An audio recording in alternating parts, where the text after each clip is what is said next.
होशम मेरे सालत है आलम तेरा परवाना। यकीनन वीडियोस तो आपने देखी होंगी ना फिलिस्तीन की। छोटे छोटे बच्चे, अभी एक वीडियो देखी, एक बच्ची कोई शायद 4 साल की होगी, अपने 2 साल की बहन को साथ में लेके, बाप भी शहीद हो गया, माँ भी शहीद हो गई, प्याला लेकर के कोई रोटी बांट रहा था, उसके पास रोटी लेने गई, जालिम यहूदियों ने उस बच्ची को भी शहीद कर दिया बंदूक से गोली मारकर। फिलिस्तीन के बच्चे आज दरख्त के पत्ते खा खा के वक्त गुजार रहे हैं। हमारे दस्तरखान पे तहत स्पेन और फिलिस्तीन की तारीख भारत में दोहराए जाने का बाज़ाब्ता तौर पर प्लान क्रिएट किया जा चुका है।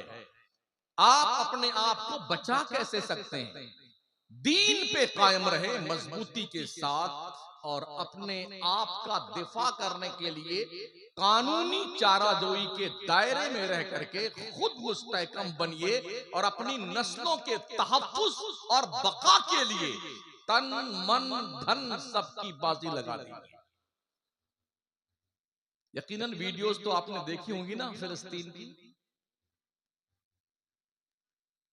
छोटे छोटे बच्चे, अभी एक वीडियो देखी, एक बच्ची कोई शायद 4 साल की होगी, अपने 2 साल की बहन को साथ में लेके, बाप भी शहीद हो गया, माँ भी शहीद हो गई, प्याला लेकर के कोई रोटी बांट रहा था, उसके पास रोटी लेने गई, जालिम यहूदियों ने उस बच्ची को भी शहीद कर दिया बंदूक से गोली मारकर। फिलिस्तीन के बच्चे आज दरख्त के पत्ते खा खा के वक्त गुजार रहे हैं। हमारे दस्तरखान पे टिकिया कबाब भी है, तंदूरी मुर्गी भी है, चिकन चिल्ली भी है, चिकन क्रिस्पी भी है, चावल भी शानदार है, रोटी भी जानदार है, मीठा सामान अलग से मौजूद है। जिंदाबाद जिंदाबाद, ये प्लस पॉइंट और है। पूछिए उन लोगों से जिनके पास खाने के लिए रोटी का टुकड़ा मैसर नहीं है, क्या जुर्म है उन लोगों का? सिर्फ ये कि वो अल्लाह के घर के तहफ्फुज़ और बका के लिए अपने आप को तबाही के दहाने पे खड़ा किए हुए हैं। ऑप्शन है उनके पास में कि वो फिलिस्तीन छोड़ के चले जाएं, मगर घर बर्बाद हो गया है, बिल्डिंगें तबाह हो गई हैं, माँ बाप का साया सर से उठ गया है, मगर कोई बच्चा फिलिस्तीन छोड़कर जाने को तैयार नहीं। या तो मर जाएंगे मस्जिद अक्सा के तहफ्फुज़ के लिए, और या फिर हमारा रब हमारे हाथों में फतेह का झंडा अता फरमाए। ये सोच उन मुजाहिदीन की है। आप कहां बैठे हैं? पूरा मोहल्ला मुसलमान का है, फजर में एक सफ नमाजी नहीं होता है।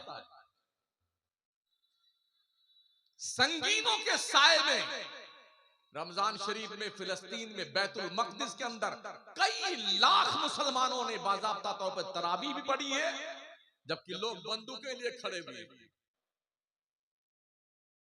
हमारे सर पे तो कोई बंदूक नहीं उठाए हुए है ना, हम क्यों नमाज नहीं पढ़ते? हम क्यों दीनदार नहीं बनते हैं? एक वीडियो देखी, एक बच्चा दबा हुआ था उसके मलबे के नीचे, आधा धड़ तो तबाह हो चुका, आधा बाहर का बाकी। मगर लब्बैक या अक्सा, लब्बैक या अक्सा, उस वक्त भी जब पूरा वजूद मुज़महिल है और जख्मों से चूर है, ये दीवानों की सदा होती है। दुनिया में इनकलाब दीवानों ने पैदा किया, फरजानों ने नहीं। दीवान गाने इश्क़े मोहम्मद को देखकर घबरा गई है गर्दिशे दौरा, कभी कभी गर्दन में हार डाले हैं माहौल नजूम ने, गुजरा है उन हदों से मुसलमान कभी कभी। तुम्हारी तारीख तो पढ़ो, बदर के मैदान में तुम उतरे थे, 313 थे, 1000 का लश्कर जर्रार था, असलहे से लेस। गुलामाने मुस्तफा के पास ढंग की तलवारें नहीं थी, नेज़े नहीं थी, ढालें नहीं थी, घोड़े नहीं थे, मगर अपने आप को अल्लाह के राह में कुर्बान करने के लिए मैदान में उतर आए थे।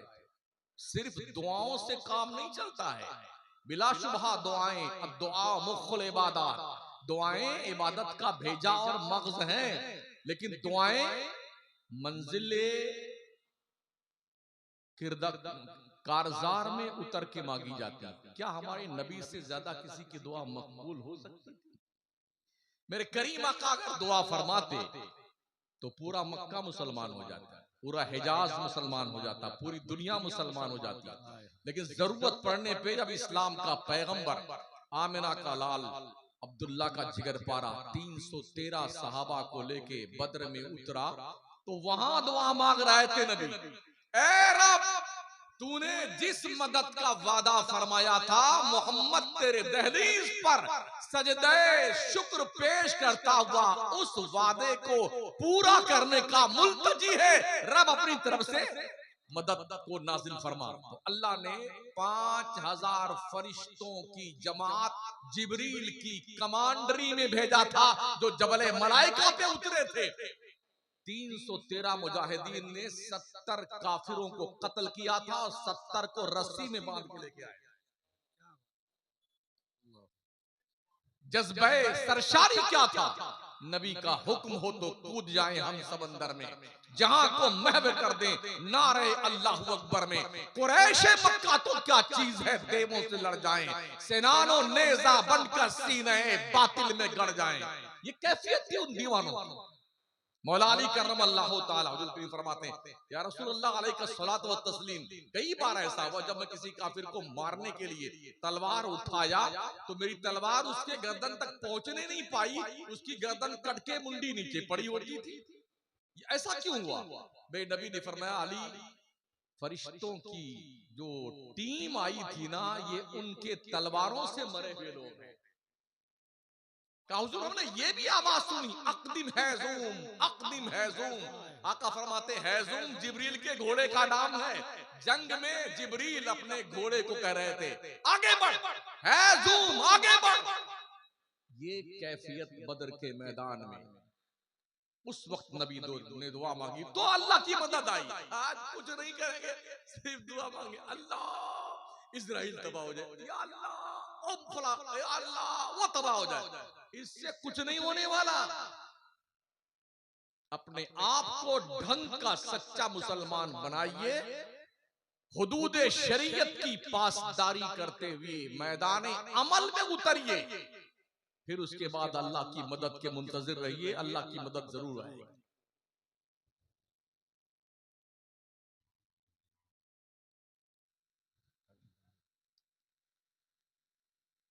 अल्लाह अकबर।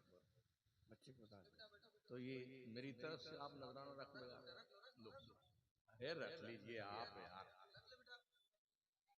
अरे आइसक्रीम खा लेना यार, है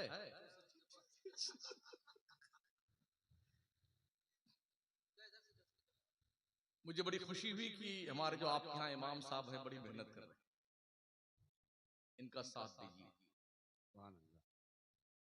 बच्चों को पढ़ने के लिए भेजिए। कम से कम आपका बच्चा दीनदार तो हो जाएगा, नमाजें तो सीख ले, आपकी बच्चियां नमाजें तो सीख ले।